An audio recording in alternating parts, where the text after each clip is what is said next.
ವೀಕ್ಷಕರೇ ಎಲ್ಲರಿಗೂ ನಮಸ್ಕಾರ. ನಾವು ಈ ದಿನ ಸನ್ಮಾನ್ಯ ಮಾಜಿ ಶಾಸಕರು ಕೊಳ್ಳೇಗಾಲ ವಿಧಾನಸಭಾ ಕ್ಷೇತ್ರ ಬಾಲರಾಜ್ ಸರ್ ಅವರ ಕೊಳ್ಳೇಗಾಲ ನಿವಾಸದಲ್ಲಿ ಇಂದು ಅವರ ಹುಟ್ಟುಹಬ್ಬ.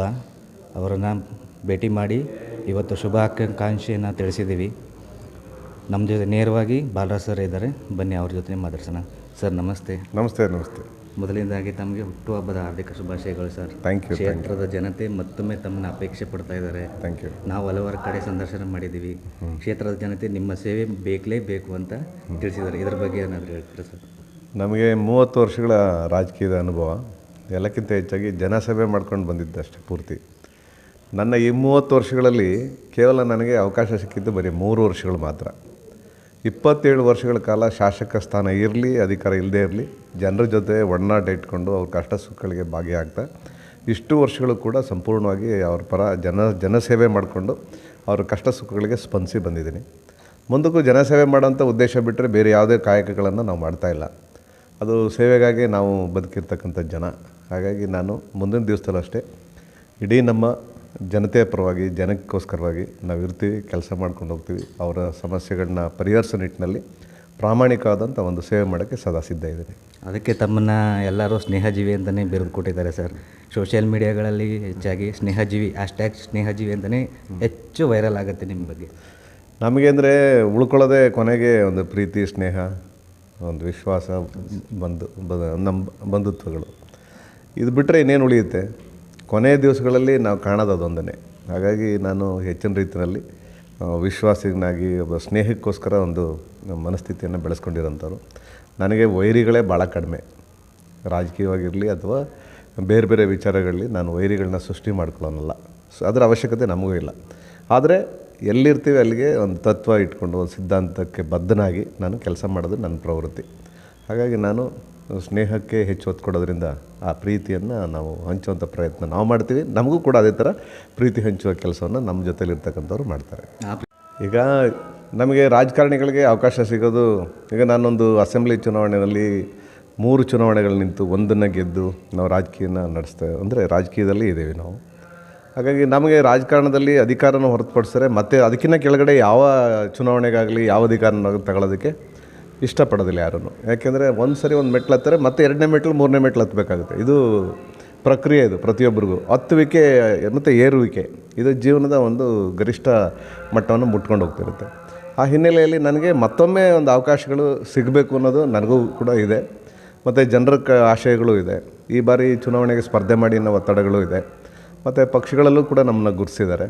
ನಾನು ಈಗ ಇರ್ತಕ್ಕಂಥ ಭಾರತೀಯ ಜನತಾ ಪಕ್ಷದಲ್ಲಿ ಲೋಕಸಭಾ ಕ್ಷೇತ್ರಕ್ಕೆ ನಾನು ಟಿಕೆಟನ್ನು ಕೂಡ ಆಕಾಂಕ್ಷಿಯಾಗಿ ಕೇಳಿದ್ದೀನಿ. ಪ್ರಬಲವಾಗಿ ನಾನು ಪ್ರಯತ್ನವನ್ನು ಮಾಡ್ತಾಯಿದ್ದೀನಿ. ಯಾಕೆ ನನಗೂ ರಾಜಕೀಯದ ಅನುಭವ ಇದೆ, ಕ್ಷೇತ್ರದ ಕೆಲಸ ಮಾಡಿದ್ದೀನಿ, ರಾಜಕೀಯದಲ್ಲಿ ಜನರ ಸೇವೆ ಮಾಡಿದ್ದೀನಿ. 30 ವರ್ಷಗಳಿಂದ ಲಕ್ಷಾಂತರ ಜನಕ್ಕೆ ನಾನು ಶಿಕ್ಷಣ ಇರ್ಬೋದು, ಆರೋಗ್ಯ ಇರ್ಬೋದು, ಅವರ ಸಾರ್ವಜನಿಕ ಸಮಸ್ಯೆಗಳಿರ್ಬೋದು, ನಮ್ಮ ಕೈಲಾದಂಥ ನೆರವನ್ನು ಸದಾಕಾಲ ಮಾಡ್ತಾ ಬರ್ತಾಯಿದ್ವಿ ಅಧಿಕಾರ ಇಲ್ಲದೇ ಇದ್ದಾಗಲೂ. ಆ ಪ್ರೀತಿ ವಿಶ್ವಾಸದಿಂದ ಈ ಚುನಾವಣೆಯಲ್ಲಿ ಲೋಕಸಭಾ ಕ್ಷೇತ್ರಕ್ಕೆ ನಾನು ಅಭ್ಯರ್ಥಿ ಆಗ್ತೀನಿ ಅಂತಕ್ಕಂಥ ವಿಶ್ವಾಸ ಇದೆ. ಮತ್ತು ಜೊತೆಗೆ ನಾನು ಪ್ರಬಲ ಆಕಾಂಕ್ಷಿಯಾಗಿದ್ದೀನಿ. ನಾನು ಕೂಡ ಪಕ್ಷದ ವರಿಷ್ಠರಲ್ಲಿ ಮನವಿ ಮಾಡ್ತೀನಿ. ಅವಕಾಶ ಕೊಟ್ಟರೆ ಖಂಡಿತವಾಗಿ ಚುನಾವಣೆಯಲ್ಲಿ ನಿಲ್ತೀನಿ ಮತ್ತು ಗೆಲ್ತೀನಿ ಅಂತಕ್ಕಂಥ ವಿಶ್ವಾಸ ಇದೆ ಸರ್. ಮತ್ತು ವಿಶೇಷವಾಗಿ ನಾನು ಒಂದು ಪಕ್ಷದಲ್ಲಿ ಯಾವುದೇ ಪಕ್ಷದಲ್ಲಿದ್ದರೂ ಪಕ್ಷದಲ್ಲಿ ಒಂದು ಅಧಿಕಾರ ಬಂದಂಥ ಸಂದರ್ಭಕ್ಕೂ ನಮ್ಮ ವ್ಯಕ್ತಿತ್ವ ಹೇಗಿರಬೇಕು ಅಂತಂದರೆ, ನಾನು ಎಲ್ರಿಗೂ ಹೇಳೋದು ಈಗಲೂ ಅಷ್ಟೇ, ಈಗಲೂ ನಾನು ಇರೋದು ಹಂಗೆ, ಶಿಕ್ಷಣಕ್ಕೆ, ಆರೋಗ್ಯಕ್ಕೆ, ಬಡತನ ನಿರ್ಮೂಲನೆಗೆ ನಾವು ಯಾವುದೋ ಪಕ್ಷದ ಬಂಧನಗಳನ್ನ ಇಟ್ಕೋಬಾರ್ದು. ನಮ್ಮ ಕೈಯಲ್ಲಿ ಅಧಿಕಾರ ಇದ್ದು ಅವ್ರಿಗೆ ಕ್ಷಣದಲ್ಲಿ ಒಂದು ಅವಕಾಶ ಆಗುತ್ತೆ ಅಂತಂದರೆ ತತ್ಕ್ಷಣ ನಾವು ಸ್ಪಂದಿಸ್ಬೇಕು ಅವ್ರಿಗೆ. ಅದು ನಮ್ಮ ರಾಜಕಾರಣಿಗಳ ಗುಣ ಆಗಿರಬೇಕು. ಯಾಕೆಂದರೆ ನೀನು ಬಂದ ತಕ್ಷಣ ನೀನು ಪ್ರತಿಯೊಂದಕ್ಕೂ ನೀನು ಯಾವ ಪಕ್ಷದವನು ನೀನು ಅವ್ನು ಬಡತನ ಇದೆ, ಅವ್ನಿಗೆ ತತ್ಕ್ಷಣ ಆಸ್ಪತ್ರೆಗೆ ಸೇರಬೇಕು, ಅವ್ನ ಮಕ್ಕಳಿಗೆ ಯಾರಿಗೋ ಸೀಟ್ ಬೇಕು, ಅಡ್ಮಿಷನ್ ಮಾಡಿಸ್ಬೇಕು, ಯಾರಿಗೂ ಹೇಳಿದ್ರೆ ಅವ್ರಿಗೊಂದು ಸ್ವಲ್ಪ ಫೀಸ್ ಕಮ್ಮಿ ಆಗುತ್ತೆ, ಏನೋ ಆಗುತ್ತೆ. ಹಾಗಂದಾಗ ನಾವು ಅಲ್ಲಿ ಯಾವುದೇ ಥರದ ಪಕ್ಷದ ಬಂಧನವನ್ನು ಇಟ್ಕೋಬಾರ್ದು. ಆ ರೀತಿಯಲ್ಲಿ ಕೆಲಸ ಮಾಡೋದ್ರಿಂದ ನಾವು ಕೂಡ ಸದಾ ಈ ಒಂದು ರಾಜಕೀಯವಾಗಿ ಸದಾಕಾಲ ಚಲಾವಣೆಯಲ್ಲಿರೋಂಥ ಪ್ರಯತ್ನ ಆಗ್ತದೆ. ಮತ್ತು ನಾವು ಸಾರ್ವಜನಿಕವಾಗಿ ಗುರುತಿಸ್ಕೊಳ್ಳೋಕ್ಕೆ ಸಾಧ್ಯ. ಮತ್ತು ಅದೇ ಥರ ನಾವೇನು ಸಹಾಯ ಮಾಡಿದ್ದೀನಿ, ನಾನು ಯಾವತ್ತೂ ಇಂಥವ್ರಿಗೊಂದು ಕೆಲಸ ಮಾಡಿಕೊಟ್ಟಿದ್ದೀನಿ, ಅವ್ರಿಗೆ ಇಲ್ಲಿ ಕೆಲಸಕ್ಕೆ ಸೇರಿಸ್ಕೊಟ್ಟಿದ್ದೀನಿ, ಇಲ್ಲೊಂದು ಬದುಕು ಕೊಟ್ಟಿದ್ದೀನಿ ಅಂತ ಹೇಳ್ತಕ್ಕಂಥದ್ದಿಲ್ಲ. ನಮ್ಮ ಕ್ಷೇತ್ರದಲ್ಲಿ ಒಂದು ಅಸೆಂಬ್ಲಿ ಕಾನ್ಸ್ಟಿಟ್ಯೂನ್ಸಿಯಿಂದ 5 ಜನಕ್ಕೆ ಮಾತ್ರ ನರ್ಸಿಂಗ್ ಕೊಡೋಕ್ಕೆ ಅವಕಾಶ ಇದೆ. ನಾನು 207 ಜನ ಸೇರಿಸ್ತೆ ಒಂದೇ ಸಾರಿ. ಅದಕ್ಕೆ ವಿಶೇಷ ಅನುದಾನ ತೊಗೊಂಬಂದು ಸರ್ಕಾರದ ಮಟ್ಟದಲ್ಲಿ ಕುಮಾರಸ್ವಾಮಿ ಅವರು CM ಇದ್ದರು, ಹೋಗಿ ಕೇಳಿ ತಂದು ಈಗ 207 ಜನ 5 ಜನ ಸೇರೋ ಜಾಗಕ್ಕೆ 202 ಜನ ಜಾಸ್ತಿ ಅಡ್ಮಿಷನ್ ಆಯ್ತು ಇಲ್ಲಿ. ಈಗೆಲ್ಲ ನರ್ಸ್ಗಳಾಗಿದ್ದಾರೆ, ಉದ್ಯೋಗ ಕೈಗಿದೆ ಅವರಿಗೆ. ನನ್ನ ಕೈಲಿ ಅವಕಾಶ ಇದ್ದಾಗ ಆ ಕೆಲಸ ಮಾಡದಿದ್ದರೆ ಸರ್ಕಾರ ಕೊಡೋ ಅನುದಾನ ಕಾಯ್ಕೊಂಡು ಕೂತ್ಕೊಂಡ್ರೆ ಕೇವಲ 5 ಜನರಿಗೆ ಮಾತ್ರ ಕೊಟ್ಟು ಕೈ ತೊಳ್ಕೊಳ್ಳುತ್ತೆ ಸರ್ಕಾರ. ಅದೇ ಸರ್, ಐನೂರುಂಡಿ ಗ್ರಾಮದಲ್ಲಿ ಒಂದಿಬ್ಬರು ವಿದ್ಯಾರ್ಥಿ ಮಿತ್ರರು, ಈಗ ಅವ್ರಿಗೆ ಮದುವೆಯಾಗಿ ಮಕ್ಕಳಿದೆ, ಅವರು ನಿಮ್ಮನ್ನ ಸ್ಮರಿಸಿದ್ರು. ಅಲ್ಲಿ ಸಂದರ್ಶನ ಮಾಡಿದಾಗ ನಮಗೆ ಆ ವಿಚಾರ ತಿಳಿಯಿತು ಸರ್. ನಾನು ಸದಾಕಾಲ ಒಂದಲ್ಲ ಒಂದು ಚುನಾವಣೆಗೆ ಗ್ರಾಮೀಣ ಪ್ರದೇಶದ ಹಳ್ಳಿಗಳಿಗೆ ಭೇಟಿ ಕೊಡ್ತಾ ಇರ್ತೀನಿ, ಹೋಗ್ತಾ ಇರ್ತೀವಿ ಮತ ಕೇಳೋಕ್ಕೆ. ನಮ್ಮ ಕಣ್ಣಿಗೆ ಯಾರಾದ್ರೂ ಅರ್ಹರು ಅಂತ ಸಿಕ್ಕಿದ್ರೆ ನಾನು ಗುರ್ತಾಕೊಂಬಂದ್ಬಿಡ್ತೀನಿ ಮನೆಗೆ. ನನಗೆಲ್ಲೇ ಏನಾದರೂ ಒಂದು ಅವಕಾಶ ಸಿಕ್ತು ಅಂದರೆ ನಾನೇ ಅವ್ರಿಗೆ ಫೋನ್ ಮಾಡಿ ಈ ಥರದೊಂದು ಅವಕಾಶ ಇದೆ ಬನ್ನಿ ಅಂತ ಕರ್ಕೊಂಡು ಹೋಗ್ತೀನಿ. ಅದೇ ಥರ ಐನೂರುಂಡಿನಲ್ಲಿ ಒಂದು 10 ಅಡಿ ಜಾಗದಲ್ಲಿ ಒಂದು ಕುಟುಂಬ 3 ಜನ ಹೆಣ್ಮಕ್ಳು, ನನಗಿನ್ನೂ ನೆನಪಿದೆ ಅದು. ಅವ್ರು ಹೇಳಿದ್ದು ಸರ್. ಹೇಳಿದ್ರಾ? ಹಾಂ, ನೆನಪಿದೆ. ಆ ಹುಡುಗಿ ಓದ್ತಾ ಕೂತಿತ್ತು ಒಂದು. ಅದು 10 ಅಡಿ ಒಳಗಡೆ ಅಡುಗೆ ಮನೆಯೂ ಅದೇ, ಬಚ್ಚಲ್ ಮನೆಯೂ ಅಲ್ಲೇ, ಮಲಗೋದು ಅಲ್ಲೇ. 10 ಅಡಿನಲ್ಲಿ ಅವ್ರ ಕುಟುಂಬ ಜೀವನ ಮಾಡ್ತಾಯಿತ್ತು. ನಾನು ಆ ಮತ್ತು 3 ಜನನೂ ವಿದ್ಯಾರ್ಥಿಗಳು ಅವರು. ಒಬ್ಬರು ಡಿಗ್ರಿ ಓದ್ತಾಯಿದ್ಲು, ಇನ್ನೊಬ್ಳು ಸೆಕೆಂಡ್ PU ಏನೋ ಓದ್ತಾಯಿತ್ತು, ಮತ್ತು ಇನ್ನೊಂದು ಹೈಸ್ಕೂಲ್. 3 ಜನ ಹೆಣ್ಮಕ್ಳು ಅವರಿಗೆ. ನಾನು ಅವ್ರಿಗೆ ಕೇಳಿದೆ, ನೀನೇನಮ್ಮ ಇಲ್ಲಿ ಹೆಂಗೆ ಓದ್ತಾ ಇದೆಯಾ ಏನೇ ಅಂತಂದು. ಇರೋದೇ ಎಷ್ಟೇ ಜಾಗ ಸರ್, ನಮ್ಮ ಮನೆಗೆ ಯಾರು ಒಬ್ಬರು ಬಂದರೂ ಎಕ್ಸ್ಟ್ರಾ ಬಂದ್ರೂ ಮಲ್ಕೊಳ್ಳೋಕ್ಕೆ ನಮ್ಮ ಅಪ್ಪ ಎಲ್ಲ ಹೊರಗಡೆ ಚಾವಡಿಲಿ ಹೋಗಿ ಮಲಗಬೇಕು, ನಾವು ಬೇರೆಯವ್ರ ಮನೇಲಿ ಹೋಗಿ ಮಲಗಬೇಕು ನಮ್ಮ ನೆಂಟರ ಮನೇಲಿ ಅಂದರು. ಅಂಥ ಕಷ್ಟ ಸಾಧ್ಯ ಪರಿಸ್ಥಿತಿಯಲ್ಲಿತ್ತು.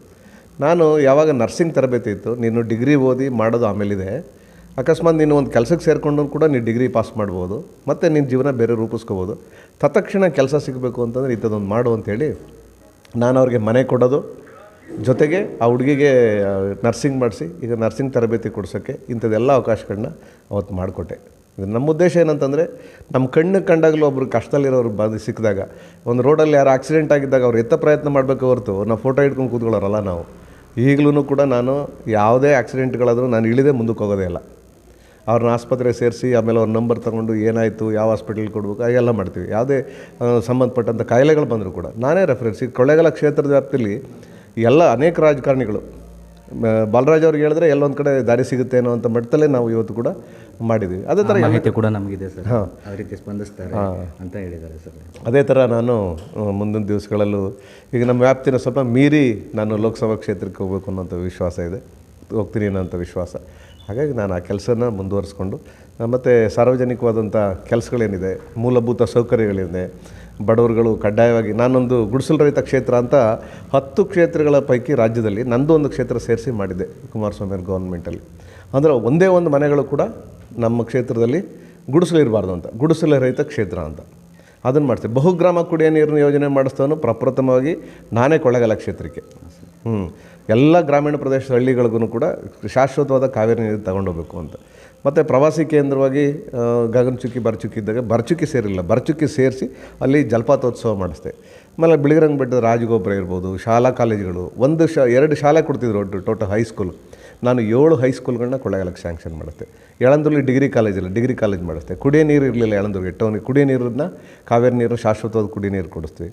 ಮತ್ತು ಅದೇ ರೀತಿ ಬಸ್ ಸ್ಟ್ಯಾಂಡ್ ನಿರ್ಮಾಣ ಇರ್ಬೋದು, ಕೊಳ್ಳೇಗಾಲದ 2ನೇ ಹಂತದ ಕಾವೇರಿ ಕುಡಿಯೋ ನೀರಿನ ಯೋಜನೆ ಇರ್ಬೋದು, ಇಲ್ಲಿಗೆ UGD ಸಿಸ್ಟಮ್ ಇರ್ಬೋದು, ಇಂಥ ಎಲ್ಲ ಕೆಲಸಗಳನ್ನು ಮಾಡಿದೆ. ಆಮೇಲೆ ಇದು ಪವರ್ ಪ್ರಾಬ್ಲಮ್ ಇತ್ತು, ವಿದ್ಯುತ್ತು, ಮದನಹಳ್ಳಿ ಸಬ್ಸ್ಟೇಷನ್ನು, ಯಳಂದೂರು ಸಬ್ಸ್ಟೇಷನ್ನು ಎಲ್ಲವನ್ನು ಮಾಡಿ, ಆಮೇಲೆ ಜೊತೆಗೆ ಎಲ್ಲಕ್ಕಿಂತ ಪೂರ್ಣ ನೀರಾವರಿ ಸಮಸ್ಯೆ ಇತ್ತು ನಮ್ಮಲ್ಲಿ. ಅಂದರೆ ನೀರು ಸರಿಯಾಗಿ ಹರಿತಿರಲಿಲ್ಲ. ಆ ಸಂದರ್ಭದಲ್ಲಿ ನಾನು ರಿವೈಸ್ಡ್ ಎಸ್ಟಿಮೇಟ್ ಮಾಡಿಸಿ ಅದನ್ನು ಅಡಿಷನಲಾಗಿ ಗ್ರ್ಯಾಂಟ್ ರಿಲೀಸ್ ಮಾಡಿಸಿ, ಅದು ಟ್ರಿಬ್ಯುನಲ್ ಕೇಸ್ ಇದ್ದಿದ್ದರಿಂದ ಎಲ್ಲ ಗ್ರಾಮೀಣ ಪ್ರದೇಶದ ಹಳ್ಳಿಗಳಿಗೂ ನೀರು ಹೋಗ್ಬೇಕಲ್ಲ ಎಲ್ಲ. ನಾವಿದ್ದಾಗ ಶಾಸಕರಾಗಿನ ಮುಂಚೆ ಹಳ್ಳಿಗಳಲ್ಲಿ ರೋಡಲ್ಲಿ ಸ್ಟ್ರೈಕ್ಗಳು ಮಾಡ್ತಾಯಿದ್ವಿ ನಾವು ರೈತ ಸಂಘದವ್ರ ಜೊತೆ.